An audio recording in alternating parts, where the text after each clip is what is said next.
Hello guys, this is Pallab Ghosh. I am co-founder and artist relation manager at Gappu Cajon. Welcome to Percussion Discussion Show. We are conducting this show episode number 22 and today we have Damon Grant. He is popular musician, composer and podcaster in USA and all over the world. Starting this show, before we introduce our brand Gappu Cajon, we are making cajon and other percussion instrument like cajon, bongo, rain stick, and other percussion instrument. And about this show, this is India's #1 percussion podcast, and we are conducting this show from previous years. And if you want to watch this previous episode, click on the right corner I button if you are watching in YouTube or anything else or Spotify. And we are also available Spotify, Google Podcast, and Apple Podcast. And previously we are also conducting this show artists like Kaz Rodriguez, Darshan Doshi, Greg Ellis, BC Manjunaji, and Pandit Shubhen Chatterjee. So this is our show's introduction, and if you like this show, please support us. And today's our guest is Damon Grant. He is jazz musician, and his little bio I'm sharing with you guys. He is a jazz composer.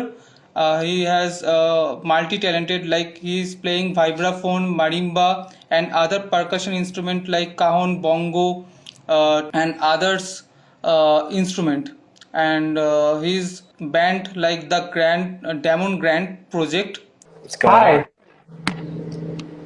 Hi, hi, Damon. I'm good. How are you? I'm good. I'm good.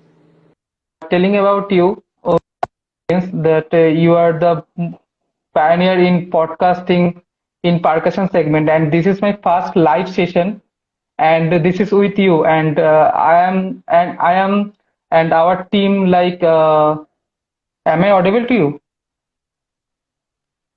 No, I can't hear your voice. How's that? Yes, yes, cool. We'll go with this. Yeah, yeah. This is my first live session. If I'm doing anything wrong, please teach me. No worries. No worries. Whenever we researched thinking about percussion podcast in India, and there is no any other uh, anyone doing this percussion podcast, and I find you percussion in discussion and percussion. So we are thinking that you are the pioneer in this segment, and you are already completed 300 episodes, and we are just like 22 episode with you. And our dream that we are talking with you. And Yeah. Well, the pleasure's mine. Thank you for finding me and checking me out. And anything I can help you with, it'd be my pleasure because yeah, I'm still yes, yes.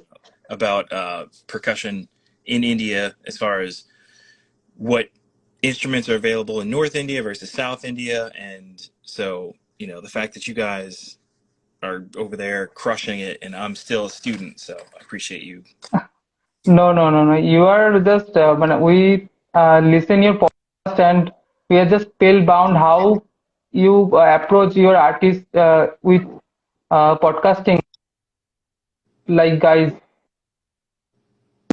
another partner like Marcus something name. Oh, Marcos Torres? Yes, yes, yes. His friend or is your partner in your business or music? So we started the podcast together, and then Okay, okay, okay, okay.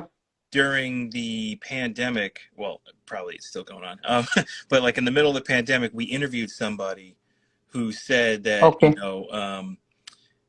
hopefully this time of pause will never happen again, but it's a perfect opportunity to do something that you've never done before. And Okay.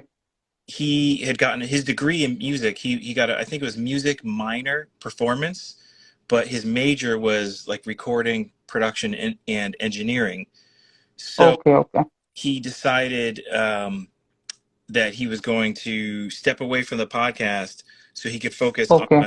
producing and engineering and stuff. And he's already put together a few albums for different people and helped produce a bunch of singles and stuff like that. So I was all for it. I was like, yeah, man, if you want to step away and go pursue that, go for it. And, you know, we still talk Uh, pretty regularly. And like, I just saw him yesterday and he still jumps on the podcast and helps out behind the scenes. But, yeah, it was just, you know, during that time where he was like, you know, I want to try and tackle this. I got my degree in this and I haven't really put much effort into it. So that was kind of why he stepped away, but he still comes back on. He's still part of it. okay, okay, okay, okay. So can we start our session? Yeah. Yeah, okay, okay. So I have a lots of question for you. Actually, this is my I am telling you this is my first session, so I am fumbling like other things.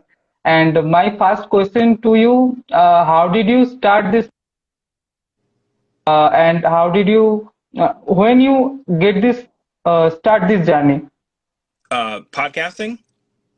No, no, your musical journey. I know you are percussionist. You composing some jazz music and you play vibraphone, marimba, and bongo. I'm seeing lots of video with your video like Sweetwater and LP. You are LP artist, I think. Yeah. So So you want to I'm know when I started? watching lots of. Yes. Oh, so that was, I got a toy drum set when I was, I'm interrupting you a little bit. I am actually want to know about your first life in music part. When you start, when you interested in music.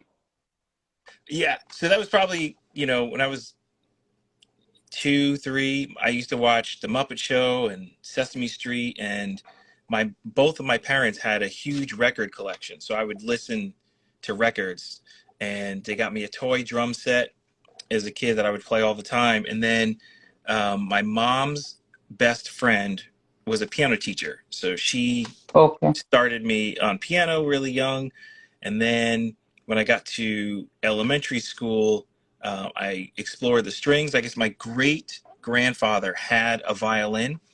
I don't know how much he played it, but he was a preacher, a pastor, and he had a violin. So we ended up with that violin, and I took it to school and started string lessons. And then when I got to middle school, you could go back to like band instruments like trombone or what is the year you started this? the journey. Uh, Yeah, yeah. I mean, I was born. I mean, I hate telling my age. I was born So, in '77.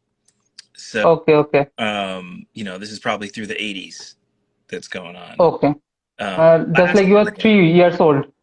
yeah, probably around then is when I got Hmm. my toy drum set, and I used to play it all the time. But like, I didn't take formal percussion lessons until I got to middle school.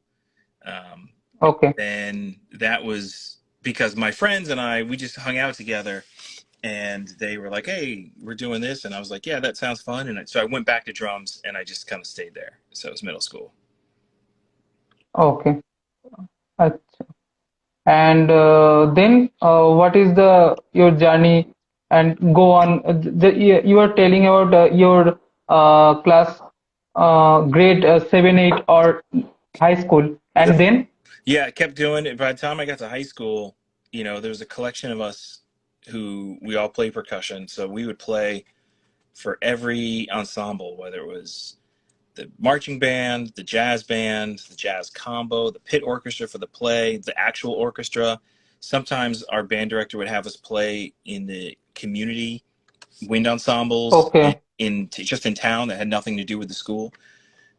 And then we okay, all took music lessons at Norwalk Music Studios, which was owned by the Spermuli family. And a lot of the instructors there, they would play in the New York area. So they would go play in New York, whether it was in Broadway or just live gigs, and then they come and they teach lessons there. So we were getting taught by, you know, some really great musicians. And there was a lot of us in this area, Fairfield County, Connecticut, a bunch of towns that had really great musicians. And coincidentally, a lot of us still play and we still see each other from time to time. But yeah, so that was just something I just kept doing. And I also was like really into science. So I worked at the aquarium in my town. And then I had to make a decision whether or not I was going to go continue with music or if I was going to go into science. And I chose music. Your education background is science. Well, I definitely enjoyed science. I always had like lots of Okay. and like I said, I worked at the aquarium, but I don't think it was going to be my career. Like I still enjoy it, but I definitely wanted to go pursue music as opposed to deep sea diving. And get this idea to start podcast and approach such hit musician to in your show? So the reason we started the podcast, Marcos and I, Mm-hmm. we came up in an era where like the internet was just being created. So we would have to go Okay. and find like these videos. When did you start? In 2015 or 16? When? 6 years ago, whatever that is. 6 years ago. Means 2016, Yeah. I guess. Yeah. So Okay. we had and it was because we came up in an area of like these DCI music videos and Latin percussion videos where that was the only way to get the information. There was no YouTube at the time. There was no. Okay. Okay. So when we got to the point where it was like, okay, well, we want to create something that would be what we wanted when we were growing up. So that was the podcast, and we listened to a bunch of other drum podcasts, and a lot of them were focused on drum set players. Drum sets. So we wanted to go after just basically every other avenue of percussion, from Asian Yes, percussion to European classical percussion to marching, African, Caribbean, Afro-Cuban, South American, whatever. We still have drum set players on there as well, but we wanted to make sure that we were trying to cover other avenues of percussion. And we also wanted it to be educational. So we came up with a mission statement that was to document history and educate the next generation. So we try to make sure that in every episode, we're both documenting history and education is a major factor of that. Same vibe. Yeah, Yes. that's why we have like these segments ahead before the interview with whoever the guest is. We have these segments, like music news or iconic recordings or educational spotlights or gig alerts, where you can either go see a gig or apply for a gig or audition for a gig. So we try to include that in the beginning of the episode. It's about 10 minutes, and then we get into the interview. Okay. And what is your struggle life in this musician life? I know lots of percussionists who is like 20s or 22s. He or she lots of struggles to start his music career. So, in India, so many people are struggling in like that. So you're asking like what were my struggles to get to where I'm at? Yes. Oh, well, yes. So the music that I play predominantly is what you would call like pop music or indie songwriter kind of vibe. And the instruments that I play in that setting aren't always necessary. So you could go and have a pop band and you don't need a percussionist. So one of the struggles could be deciding, the artist or the musical director deciding if they're going to have horns or background singers or a percussionist or all three or whatever. So a lot of times that comes down to like budget or what the music needs. So I'm not always hired. So it's, being able to have multiple streams of income so that I can pay my bills, whether that's teaching and doing clinics, hosting the podcast, doing R&D for R&D research and development for different instruments. Recording, I record a lot from home. Yeah, so your music or your album music? Say that again? Your music or your album's music? You're recording? Oh, I'm recording for other people. Okay, The okay, albums I that I get it. did, those were basically just audible business cards to help me get gigs. Okay. So you like I wasn't making those albums to be like, oh, I'm gonna create a band and I'm gonna go on tour. It was more like, hey, this is what I sound like, and you should. I got understand. And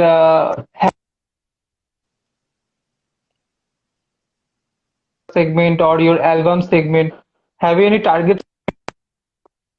My segment is 20 to 30 years old audience are listening my story or anything. Can you say that again? It cut out for a minute. Okay, okay, okay. Have you any target audience to podcast or music? One more time. It keeps cutting out. Say it one more time. Sorry. Okay, okay, okay. I'm telling this, have you any target audience? Like you are doing podcasting and you are doing business and you are doing coaching. So have you any target audience? Do I have a target audience? I would say for my music, I don't have a target audience. I just if you like it, Okay. cool. But as far as the podcast, Sorry. we definitely targeted high school and college age percussionists first. Okay. Okay. But hopefully there's information that people out of college, younger than high school, hopefully there's information that can, help them out as well. It's not just for high school and college, but definitely that was in our mind. Like if we were in high school or college, what is it that we wanted to help us? Hmm.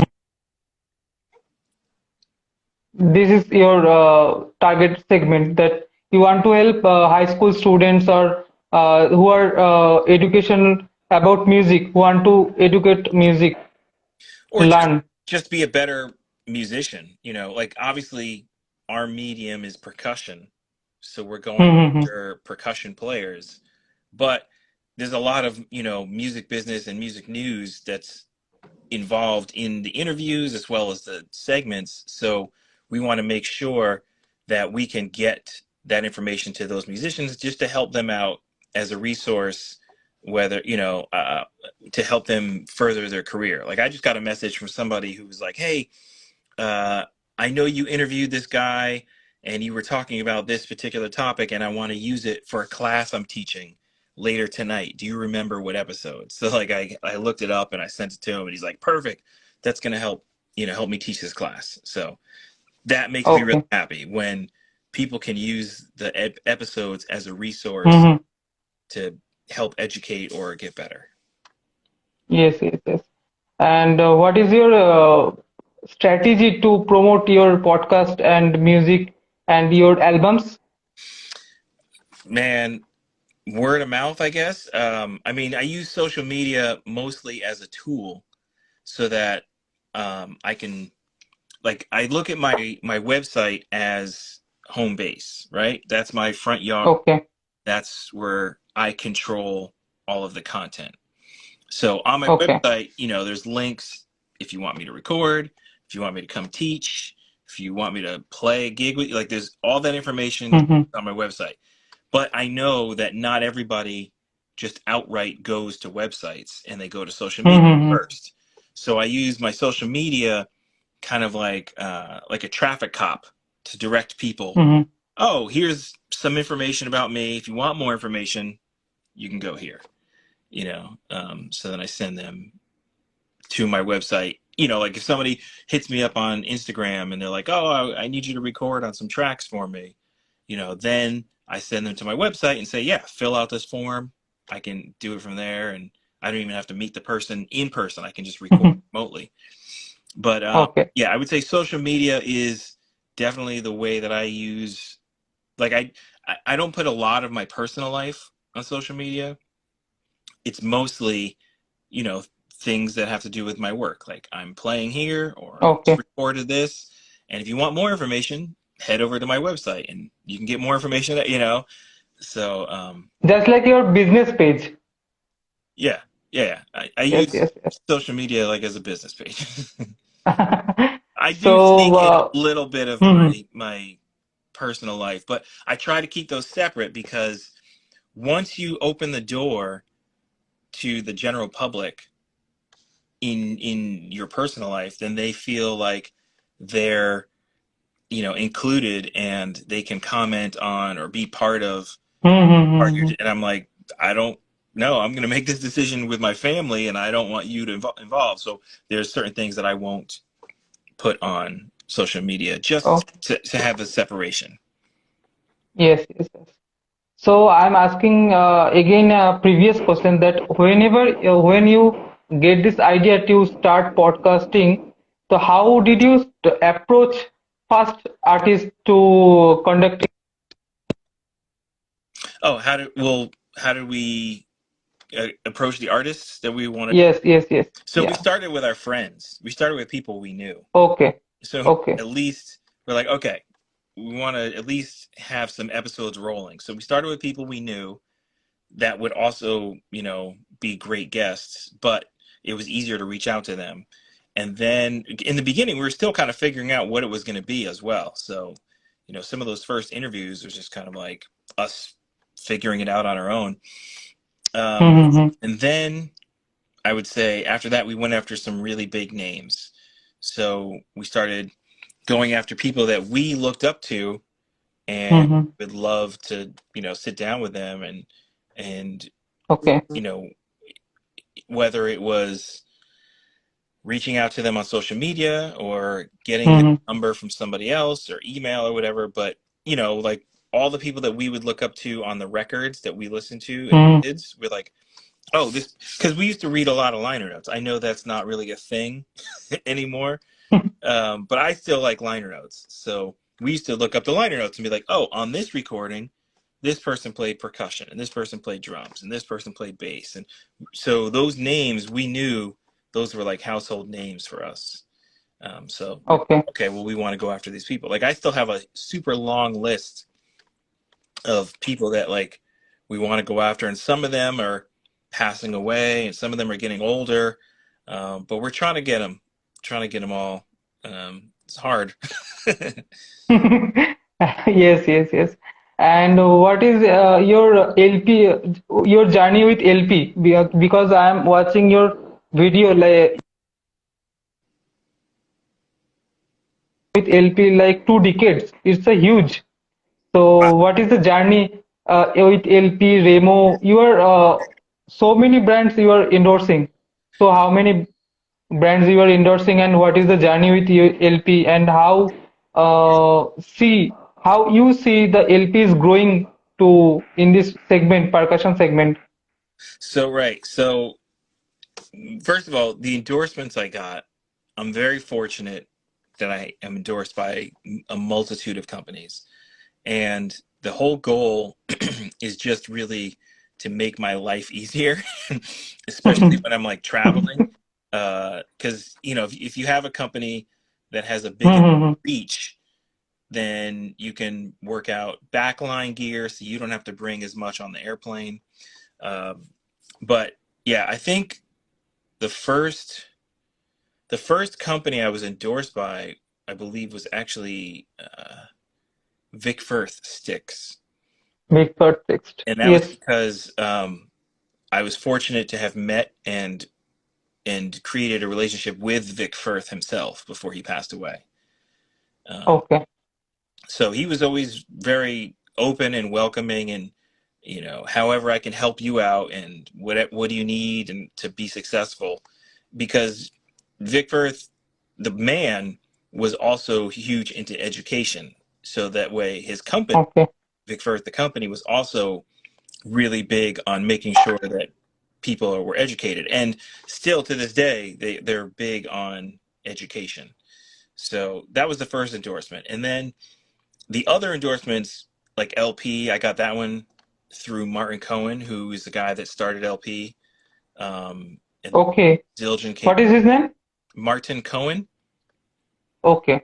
But yeah, so each endorsement came after you play with certain people, like you get to a certain level that they say, oh, well, you're playing with this person, we would love, and you seem to enjoy our product. That's the important part. Like everything that I play, I was playing. So basically what I was saying was all the endorsements. When I get an endorsement offer, I realize that I'm part of the marketing team, and I'm like a walking, talking commercial for that company, right? So everything I play, I've been playing well before I got the endorsement. Like I like the actual products, and I went and checked them out. Okay. So then when somebody comes up to you after a show and they're like, "Why do you use this drum?" or "That's a really cool drum," it does a disservice to the company if you're like, it's just something I got. But if you're like, "Oh, I got this drum because I like the way it sounds and I can do this thing Mm-hmm. to it. I got this cymbal because it's this size and it does this for me, or these sticks are great because of the way they feel." If you can, that is part of why you have an endorsement. Like the reason Yes, why yes. all those people bought the Air Jordans is because Michael Mm-hmm. Jordan was a great representation of an athlete. So then they say, well, I think one of the campaigns was like, "Be like Mike," and it's like, yeah, be like Mm-hmm. Mike and buy these sneakers. So that's what an endorsement is. Like, you can definitely um, help your relationship with the company if number one, Yeah. you like the product that you're using, and then number two, Mm. if you're knowledgeable about it. Because like I said, like, you become part of the marketing You team. have to curious what you are playing. Sure. Mm. I use Latin percussion instruments. I use Mm-hmm. Victor drumsticks, Zildjian cymbals, Remo drumheads, Sennheiser Yeah. microphone, JH audio in-ears, um, and then what else? Roland electronics. And then I have other things like amplified timbre microphone mounts that I use for the Cajon and the Pandero, Okay. cymbal resonance system mounts that go on your cymbals that are great. They're kind of like shock Mm-hmm. absorbers. So like if I have something like a tambourine like clamped to a cymbal stand and I hit the cymbal, it won't make the tambourine jingle. Or if I hit the jingle, the tambourine, it won't Okay. cymbal rattle. So those mounts are awesome. What else do I use? Thumb thing. It's a little shaker that attaches to your finger, and you can use Mm-hmm. it while you're holding a stick. But Okay. yeah, these are all. Is that everything? I think that's everything. In your collection, these Yeah, are and all. then there's other stuff that like I just bought over time from like traveling. That's like, oh, Okay. Okay. Okay. the A&F pancake snare is something I bought because I had to like fly on a plane and I had to bring a snare drum, and this one was like small enough that it would fit into my cymbal bag. You know. One guy said that he is percussion encyclopedia, and indeed. Yeah, yeah. DW Hardware. I forgot about them. DW Hardware. That's another one I use. So yeah, I have a Okay. lot of companies that I'm endorsed by and I am honored to be, you know, part of those families because I believe it's more than just the instruments. Like, yes, you have to enjoy the instruments you're playing, um, Mm-hmm. but also uh, like the people at the companies, or what makes it kind of Yeah. feel like if you don't like the people you're working with, then Hmm. that's the reason why. Then what's the reason of being with that company? So Okay. Okay. Okay. So my next question is, what is the most valuable conversation in your show? what is Just the like you, valuable conversation that valuable? you learn. Yes, yes, valuable, valuable. You I would say learn so much in that episode. well, I can't say that there's one most valuable. You know what I mean? I feel like each one. Tell me, tell me. Well, I don't think there is one. I think each one, they have different things for different people, and Okay, like sometimes you're talking to a musical director that's going to be informative for how to get gigs, okay, or you could be talking to an instrument maker who's talking about how this thing that you play was created, or it could be somebody that just knows the history of like where certain instruments came from or who created this style of music. So I can't okay. pinpoint one episode. um I definitely would say I have the most fun when I do Mm-hmm. when I do the round table episodes with some of my friends. I know like number 300 was a good one because I got like the core group of people that like I see a lot, and also helped make the podcast what it is, helped it develop. Okay. So those are always enjoyable, the roundtable ones. But definitely, I try to make sure that there's something for somebody on each episode. Like, not every episode is going to be for every person, but I try to have enough variety in the episodes that they're all valuable in some way. Mm-hmm. You know, Okay, okay, I okay. try to find, And you know, if you choose one episode or 5 episodes, so what would be? Just like artist name. I mean, I really enjoyed talking to James Gadson because Okay. he played on so many records that I grew up listening to. I really Hmm. enjoyed talking to Mark Quinones because he's somebody that I really, idolize as a player and Okay. enjoy like his career. Yeah, it's difficult to like pinpoint because I've done so many. Like, there's like little segments from each one. Where it's like, oh, I like this one. 300 plus episodes. Yeah, it's a lot. So, but I will say that I definitely have a longer list of people that I still want to talk to. That you know, uh, Okay.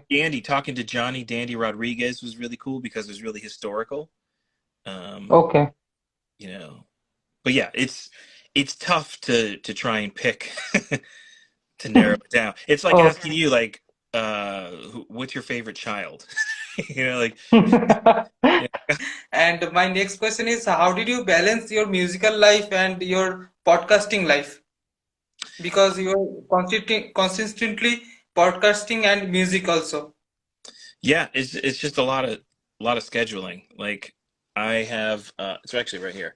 I have like a paper calendar and I write everything down on it and I'm just constantly scheduling. Like, it's probably the first thing I do when I get up is schedule in advance, whether it's check out what I need to do. Well, actually the night before I'll look at what the next Okay. day entails so I know how early to get up.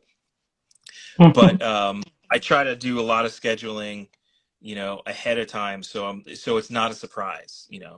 Like I'm scheduling interviews and when I'm going to work on the podcast. Like as soon as I get off with you, I actually have to edit the episode that's going to go out today.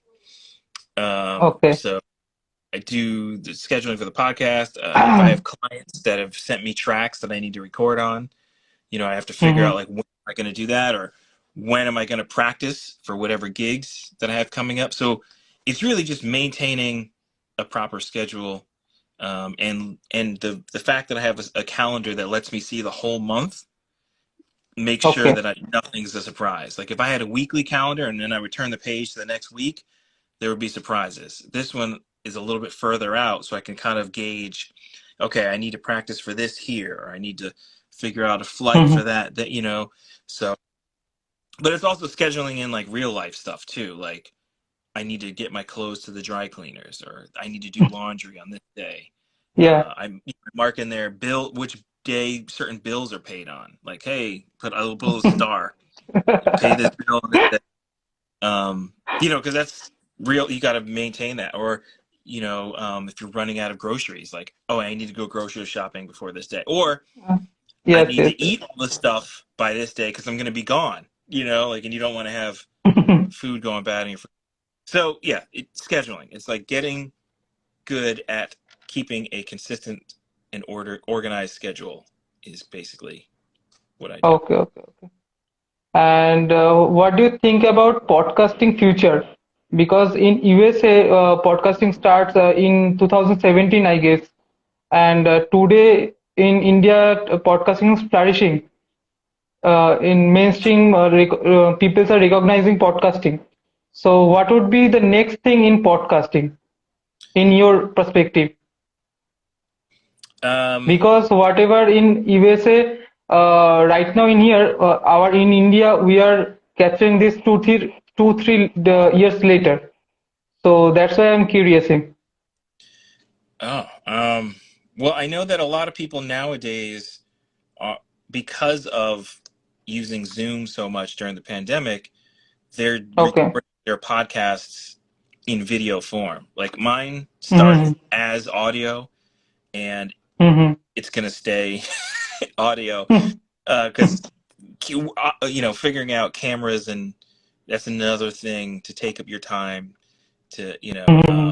and if I keep mine audio, then you can listen to it in transit. Like I know a lot of people that listen when they're working out.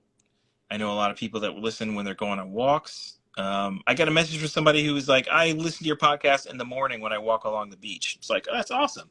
Or when they go on a bike ride, or when they're driving, they're commuting from one to Mm-hmm. another, and they don't have to look at a screen, right? So yes, I understand that podcasting has evolved to videos as well as audio.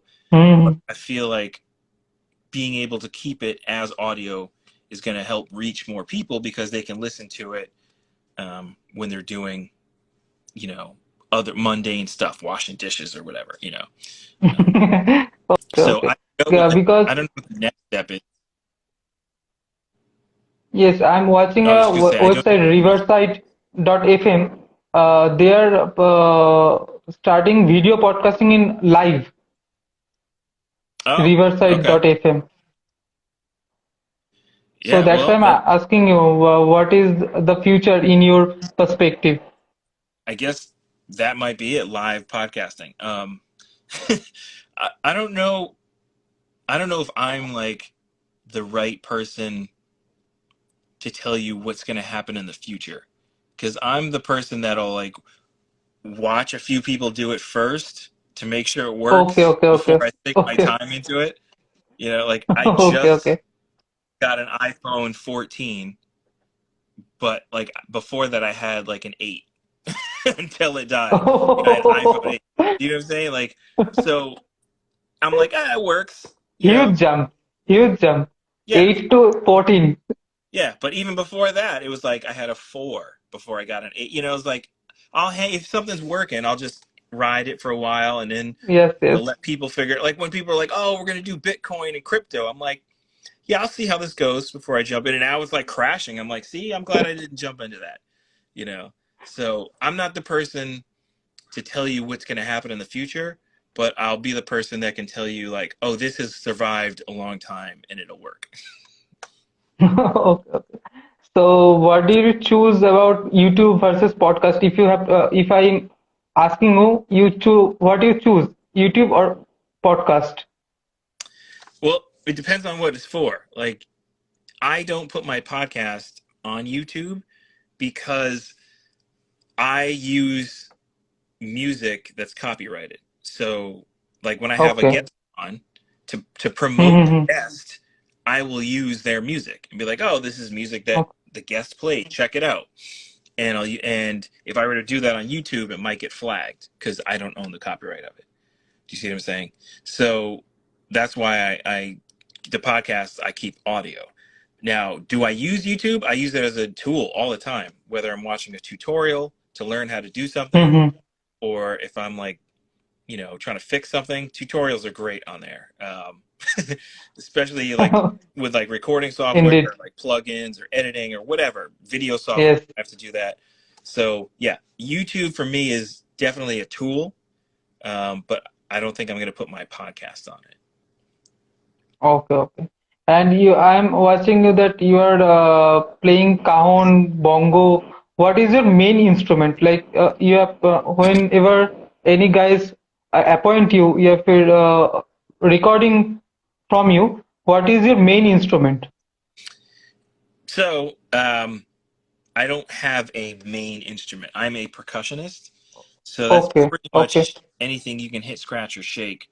And that's, I think, the advantage of, and also the downfall of being a percussionist is there's always a new instrument. Depending on what country you're looking at, every country has their plethora of instruments. If you just look at like tambourine, for instance, right? You have tambourine Hmm. in North America. You got pandero in Brazil. You've got kanjira in India. You got all these. You got the rick in the middle. You got all these different variations of a tambourine. You know, um, Okay. so it's like, do you have the facility to be able to execute on these various instruments. So a lot of times when somebody asks me to play a gig with them or to go record something for them, I hit them back with a question. What is it you actually need?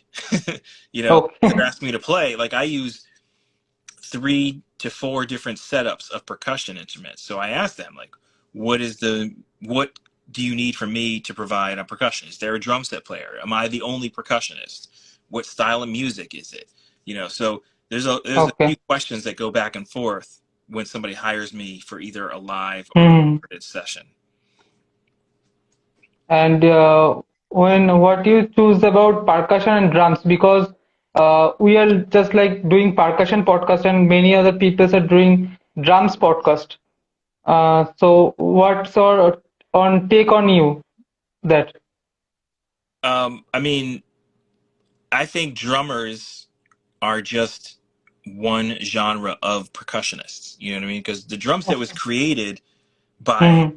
a bunch of different types of percussion instruments huddled together to make a contraption. That's how it got the name trap set, because it was a contraption. Okay. And they were used primarily to in like vaudeville to back up, you know, like in a pit orchestra almost. So it would have been like timpani and chimes and toms and wood blocks and bass drum. Might have been Baby Dodds was one of the first drummers started doing that. But anyway, the point is, I feel like drum set is one genre of percussion playing, and it came from having a lot of percussion instruments around you as like kind of a contraption, which then became the trap set, which we now know as the drum set. Okay. So we are ending this session because my internet connection is not working properly, and I'm asking you what is your next plan, because you are doing so well in podcasting industry and music. What is your next plan? So yeah, still gonna play live, still gonna record for a bunch of people. Podcast will keep going. I think the next thing that I started working on is a percussion ensemble that's based Okay, in Afro-Cuban percussion instruments. And then I also started working on a docu-series about the history okay. of Mm-hmm. Afro-Caribbean percussion and music, with using the slave trade, the Atlantic Passage, as the medium of how the music, you know, got to the New World. Yeah, and then I don't know, I might write a guide to help people get gigs. So I've been thinking about that. You know, Mm-hmm. I spoke at a music conference where the topic was how to get a gig and how to keep the gig, because you can always Okay. get one Yes. gig and then you can get fired, but like, how do you keep the gig? Mm-hmm. I started putting like notes together, and somebody was like, "Oh man, you should totally put this into a book or whatever." And then Mm-hmm. I don't know. I'm not sure if I'm a book writing person, but I'll consider maybe Okay. writing a leaflet. So, last question is, what is one message or advice you would give to our listener and your listener also? Don't quit. Yeah, like if you're an aspiring musician or you're a musician that's working on your craft, definitely don't quit, because it's not always the most talented person that succeeds. It's the Mm-hmm. most driven person that just won't quit. I know plenty of people that are like, you know, pretty good, decent players, you know, but they just won't quit. They won't give up, you know. But they also Yes. maybe have other things as well. You know, maybe they're a decent drummer, but they're also a Mm-hmm. really good tour manager, or they're a drummer and or a keyboard player or whatever, and they also Mm-hmm. are a great recording engineer, so they can help do sound while you're on Yeah. the road. Or they're a great videographer or photographer. You know, maybe you can sing background vocals. Maybe there's other Mm-hmm. skills that you have that can help you get your career forward. But again, you still have to be good at what you do. But I say just don't quit. That's the thing. Like, don't not quitting. It's easy to quit and give up and be like, I'm going to go do this other thing, you know. It's the people that really take the beatings and then keep going, you know, because I mean, there's so many things like that you have to deal with. If you just think back over time, how many people, you know, have gotten ripped off or screwed over by the music industry or just the Yes. entertainment industry, period. And it's like, yeah, it's grueling. So you really just don't quit. Like there will be moments that are amazing and you should enjoy those and savor them. And then don't let the moments that definitely like tear you down, like don't let that defeat you, you know. Yeah. There was a comedian, his name, he passed away. Hold on, Patrice O'Neill. He had Okay. one of the best analogies of the entertainment industry that I thought. He was like, he said, it's like getting in line at an amusement park Okay. to ride a roller coaster, right? So that you getting in line is like you working your way into the music industry, and then you finally get your break, which means you get on the roller coaster and it starts going up, tick, tick, tick, tick, tick, tick, tick, and that's your adventure in the music industry, tick, tick, tick, tick, tick, and you know, all these things are happening. You're getting this successful deal, and you get this gig, and tick, tick, tick, tick, and then when it goes down, you're like, yay! That's like whatever big event just happened. You're like, yeah, I'm enjoying this. This is great. I can't believe this is happening. This is amazing. And then it ends, and then you got to get back in line for the Yeah. next. Tick, tick, tick, tick, tick, tick, and it's how many times can you ride that roller coaster and before the park closes or before you die, you know, before your time is up. Yes. And yeah, that just let me know, like, yeah, how many times are you gonna, you know, be able to get through the line and get on that roller coaster and be successful? So anyway, Yeah. I hope that helps somebody. Definitely will help. So thank you, sir, Oh, you're to welcome. join our podcast. Yeah, there were some questions that came through. Should I answer any of those?